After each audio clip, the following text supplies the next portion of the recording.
Qo'y boqadigan bo'lsangiz, ushbu videoni oxirigacha tomosha qiling. Qo'yni olgandan keyin albendazol, levomizol, oksiklazin va shunga o'xshash dorilarni beramiz. Lekin ichkaridagi magnezioz qurti va oshqozonda yopishadigan qurtlarga bu dorilar ta'sir qilmaydi.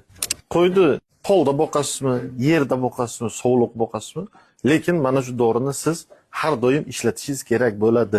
Praziver dori vositasi Rossiyaning Apitsena firmasida ishlab chiqarilgan bo'lib, bu dori vositasi qo'y, mol, ot, hatto it mushuklarga ham bersa bo'ladi. Tarkibida ivermektin va prazikvantel saqlaydi.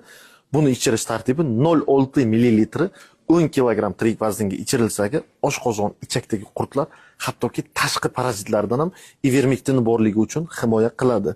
Bu videoni molini, qo'yini ukol qila olmaydigan tanishlaringizga jo'natib qo'ysalaringiz ekan, mana shu doridan olib ichirsaga o'zi foydasini ko'radi, manfaatli bo'ladi. Sizlar bilan Romavet uz bo'ldi.